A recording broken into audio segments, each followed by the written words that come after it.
Infrastruktur sanitasi seperti ketersediaan fasilitas toilet di rumah masyarakat maupun di ruang publik masih terbatas. Kurangnya perhatian terhadap sanitasi yang layak dapat menurunkan kualitas hidup masyarakat.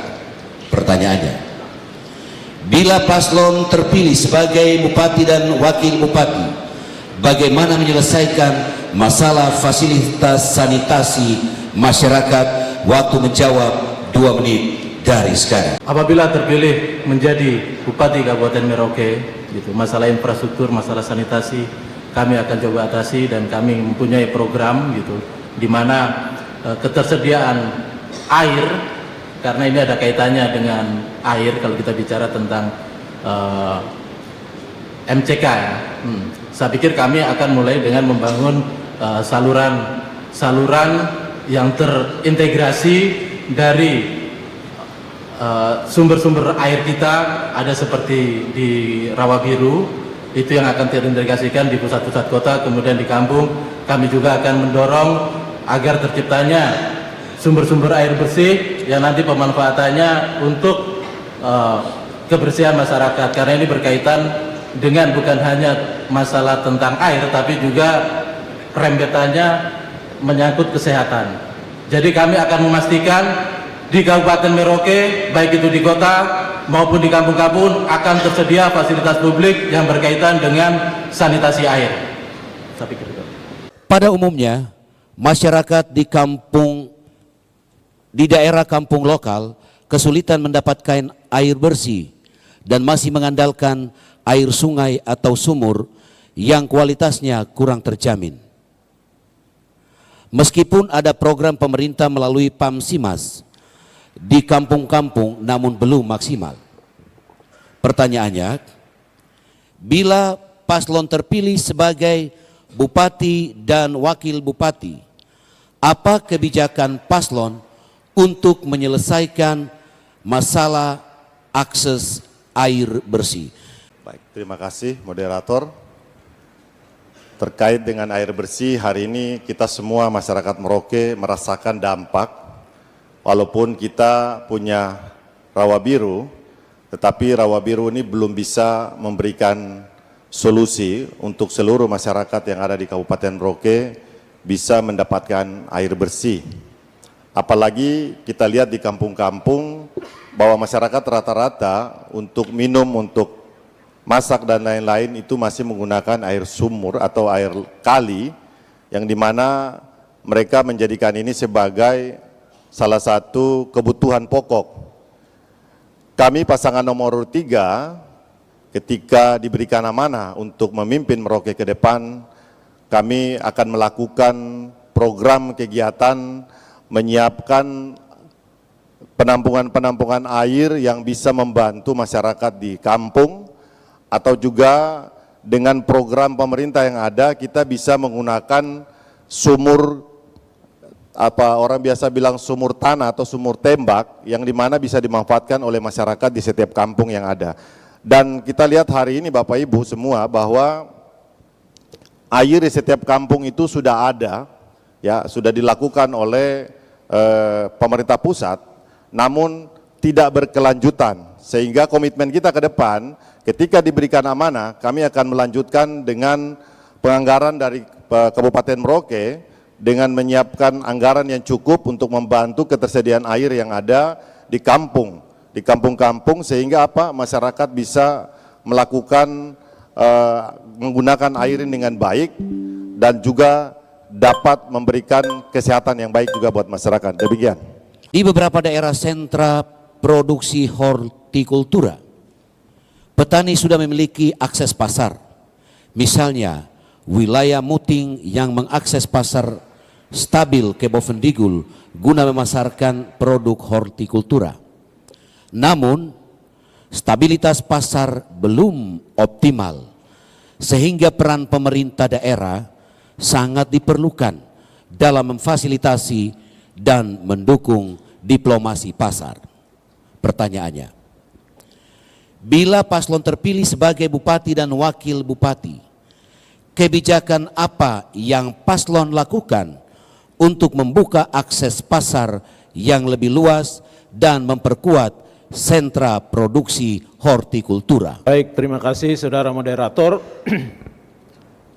Jika kami berdua diizinkan menjadi Bupati dan Wakil Bupati Merauke, terkait dengan pemasaran hasil pertanian hortikultura, yang pertama yang akan kami lakukan adalah memperbaiki infrastruktur, terutama infrastruktur jalan, sehingga akses ke tempat-tempat yang dituju seperti Bovendigul itu bisa terbuka dengan baik dan lancar.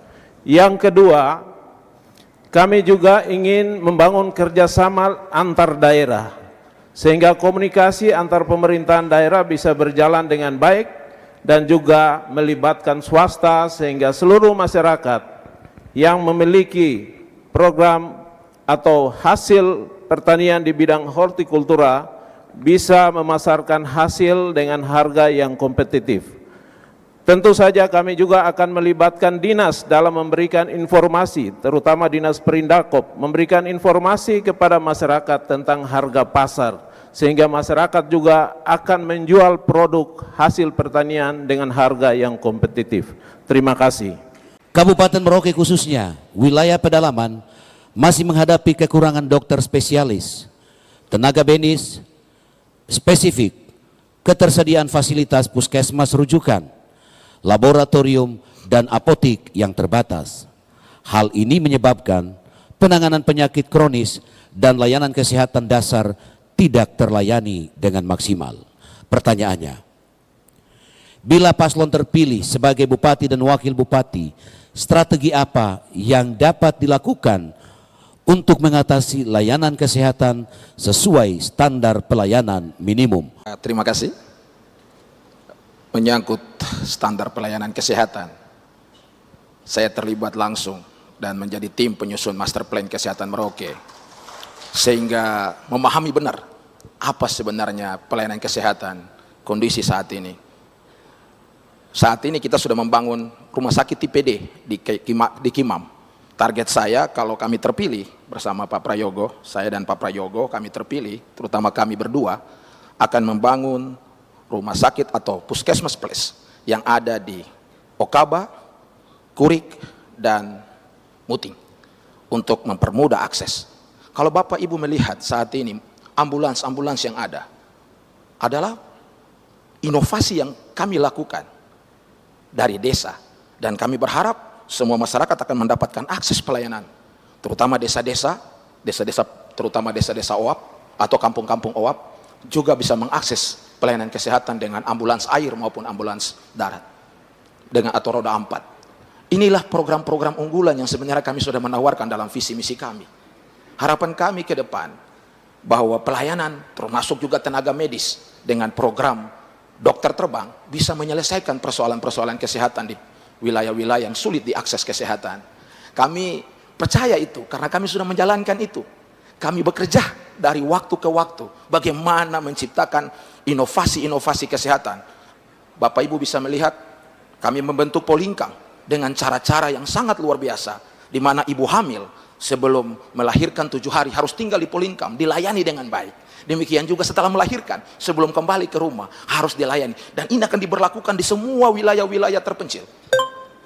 Dengan kerjasama dengan pemerintah desa, kewenangan-kewenangan yang kita miliki bersama desa, kita akan menata kesehatan yang sangat luar biasa di Kabupaten Merauke. Terima Waktu kasih. selesai.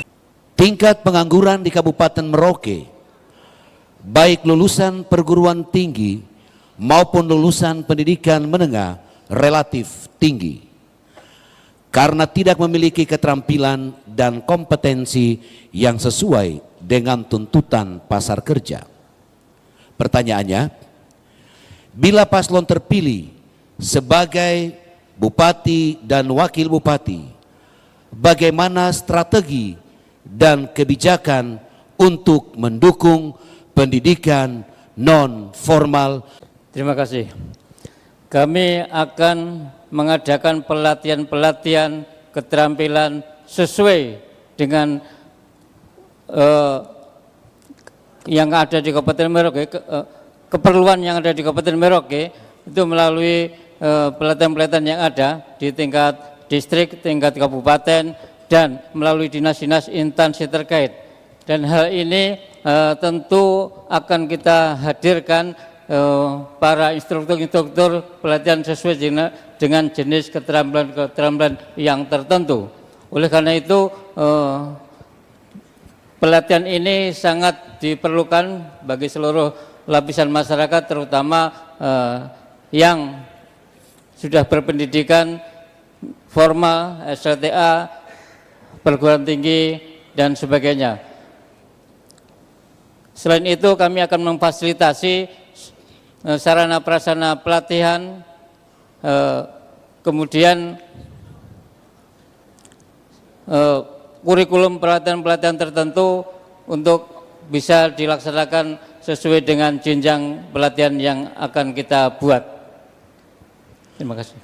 Program pengembangan besar-besaran seperti Merauke Integrated Food and Energy Estate atau MIFE dan proyek strategis nasional lainnya bertujuan meningkatkan produksi pangan nasional tanpa diimbangi dengan kebijakan produksi potensi pangan lokal.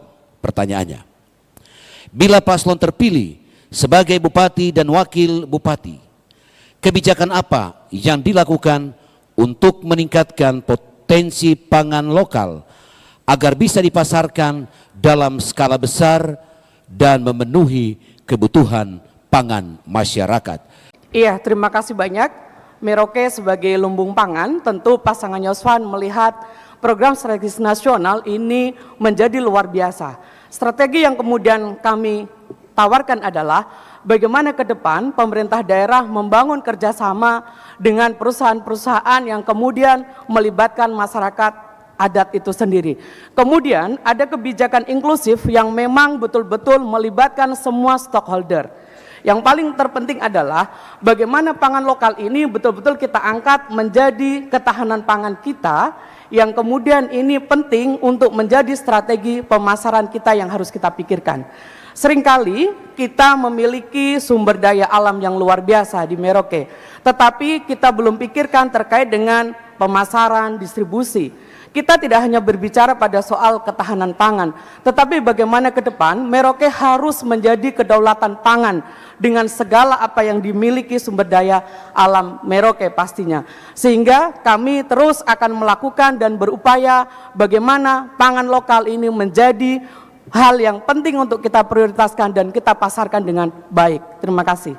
Angka kematian ibu dan bayi di Merauke relatif tinggi, yang dipengaruhi oleh terbatasnya akses pelayanan kesehatan, ketersediaan sarana prasarana yang sesuai standar dan pengetahuan masyarakat tentang kesehatan reproduksi.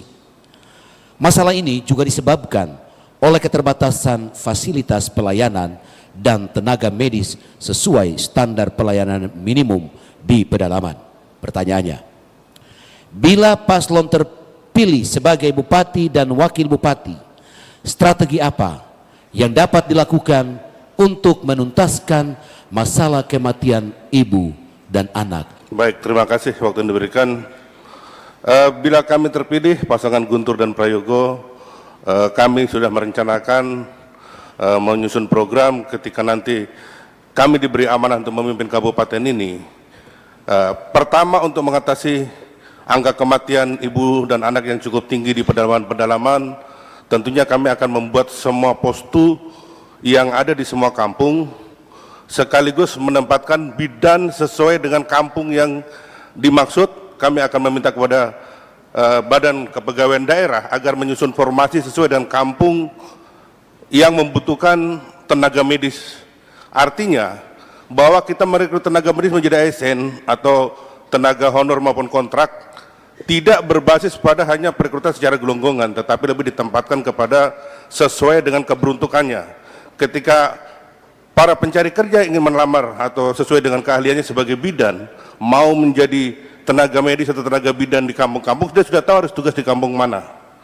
Lalu postingnya kita lengkapi, pelaksanaannya kita lengkapi sesuai dengan standar yang ada di kampung tersebut. Dengan tadi sesuai dengan calon bupati saya tadi sampaikan paling tidak ada kerjasama kesehatan dengan kampung yang dimaksud.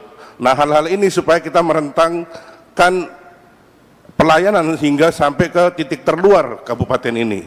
Bahkan tidak ada lagi kata rujukan yang harus apabila dinyatakan kerujukan sampai keluar daerah karena dokter ahli kita tidak mampu menangani, tidak ada lagi kami dengar bahwa menangis hanya minta proposal, membutuhkan tiket sampai di kantor bupati bikin proposal berbulan-bulan tidak keluar, begitu keluar yang dirujuk sudah meninggal. Hal ini tidak ada lagi. Bila perlu rujukan kami akan atur sedemikian rupa dari postu sampai keluar daerah ini. Terima kasih. Wassalamualaikum warahmatullahi wabarakatuh. Luas Kabupaten Merauke 46.791,63 km persegi, mencakup 20 distrik dan 179 kampung, belum bisa berkembang secara maksimal karena faktor aksesibilitas dan koneksivitas antar wilayah masih menjadi tantangan hingga saat ini. Pertanyaannya, bila paslon terpilih sebagai bupati dan wakil bupati, bagaimana kebijakan untuk menyelesaikan masalah konektivitas antar wilayah? Baik, terima kasih. Suatu keberuntungan kita dengan adanya pemekaran DOB ini, hadirnya Provinsi Papua Selatan ini, sehingga ini memudahkan kami untuk komunikasi dengan Provinsi Papua Selatan, sehingga pembagian kewenangan terkait dengan akses jalan dan jembatan dan sebagainya ini sebagian besar bisa kita limpahkan ke Provinsi Papua Selatan. Yang terutama untuk bagaimana aksesibilitas untuk di masyarakat perkampungan dan sebagainya saat ini sulit. Pertama adalah kita fungsionalkan jalan-jalan produksi. Ini pertama, ya. Saat ini dari tahun ke tahun bahwa akses jalan produksi kita ini sangat rusak parah. Ini menjadi prioritas Kabupaten Merauke.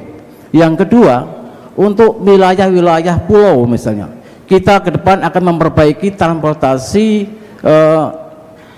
laut, ya, laut maupun sungai. Ini saya kira juga menjadikan perhatian kita semua, dan saya kira daerah-daerah yang saya kira sulit untuk ditempuh, ini saya kira juga menjadikan perhatian kita untuk menjadikan transportasi udara ini juga kita perbaiki.